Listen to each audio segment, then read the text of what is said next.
Finally doing the overview video for the Sad Cat bird bath. It's wonderful when the sun comes out in Portland. Many of you have seen my bird videos, but I'm going to run through the features real quick. We always put in a shallow end. It can be slate like this, it can be sandstone, gravel. Little birds particularly will jump on that almost 100% of the time.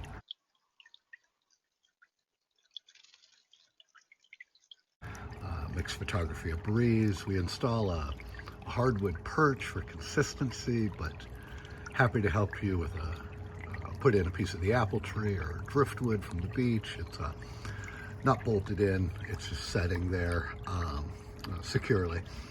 If you notice in the back, the flowers are getting a steady stream of water. This is how we'll leave your Sad Cat when we install it or when we clean it for you. But no worries putting your own flowers back there. It's a great way to highlight your flowers, share them with your friends.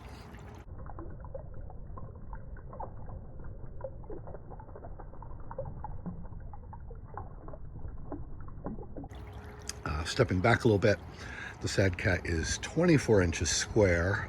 We paint it the color of your choice. So if you want to match the fence or the deck or your house, we're happy to do that.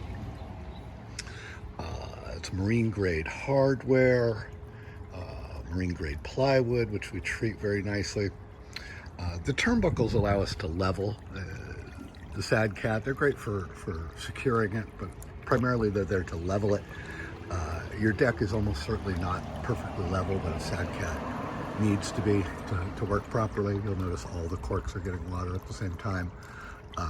Sad Cat's only 1 inch deep, so even being a 1/4 inch off would leave one side high and dry. So the turnbuckles on the side allow us to get it level. Stepping over to the green Sad Cat, you'll notice a camera perch in the back. We're happy to do 1 or 2 of those at no additional charge. The white camera is called a NetView Birdie camera. We're happy to help you with that. Really nice in that it's motion activated. It gives you a record of every bird that stops by.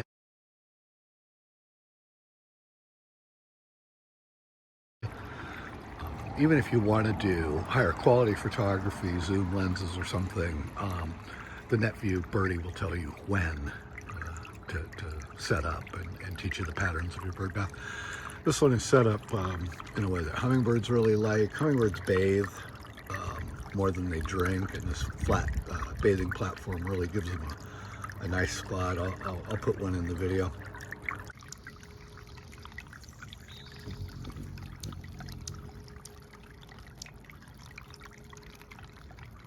And you can see that this is serpentine. It stays perfectly wet at all times. It's gorgeous.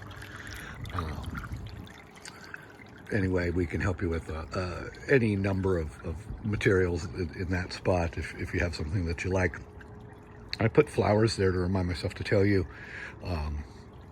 if you have a problem with cats, simply put a flower pot at each of the 4 corners, a piece of statuary, something like that. The bird fountain is smaller than the base, obviously, and with the addition of the flowers, it's very, very difficult for a cat to jump from the ground over the flowers into the fountain in the middle. I can't call it cat proof. I've heard some incredible stories, but it's darn cat resistant, we'll put it that way. I also have it flipped around for another reason. I usually have the camera facing the lattice. I think it's a nice backdrop for photography. But I wanted to show you a little feature here that's usually in the back. Is a setup here that shows you how much water is inside the fountain. There's a little aluminum ball there. Most fountains don't give you a clue. Also highlights a feature we're real proud of, and that is the Sad Cat draws water from a spot about 6 inches above the bottom of the water supply. Obviously dirt, tree debris will fall to the bottom, and most fountains recirculate that, damaging for the pump, results in dirtier water at the top. Sad Cat's advantage, drawing from a spot 6 inches above, obviously, is that we don't recirculate dirty water, and it results in much cleaner water up here for your birds. That's a quick overview. This is how I set up my lab. I call it the Sad Cat Laboratories. This allows me to test bird reaction to different perches, different setups. having done this for a while, I'll tell you, any bird will land at either one.